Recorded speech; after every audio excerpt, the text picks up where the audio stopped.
Ranking all the evos from worst to best, part 3.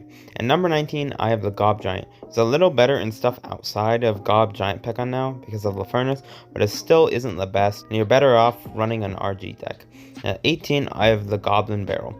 Bait isn't in the best spot right now, and unless you're Riley, you're gonna have a hard time with all the furnace in the meta. This will shoot up when the furnace gets nerfed though. At 17, I have the Firecracker.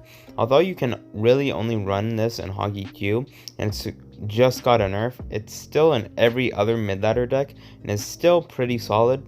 This could definitely place higher or lower depending on how you see it, but I think here is fine. At 16, I have Bats. A lot of the decks that run Bats aren't meta right now, and the furnace is also going to make it hard to run Bats.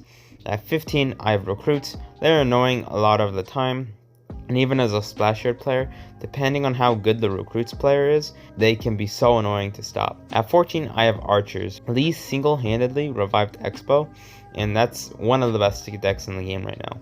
You can also run them in E-Golem sometimes, but that's pretty much it. At 13, I have Tesla. Pretty much everything said about the Archers can be said here. I just have this higher because you can run it in more stuff. At 12, I have Snowball. It did just get a nerf, but it's still really good in Drill. You can also run it in some Brid Spam decks and in Giant Graveyard. At 11, I have RG. It was so hard to place this one because it's good because of the furnace, but it still can be defended if you know what you're doing. So I think here is good for it. I probably could exchange it for the number 10 or 9 spot, but I think Lowe's Evos are slightly better right now. Subscribe for part 4.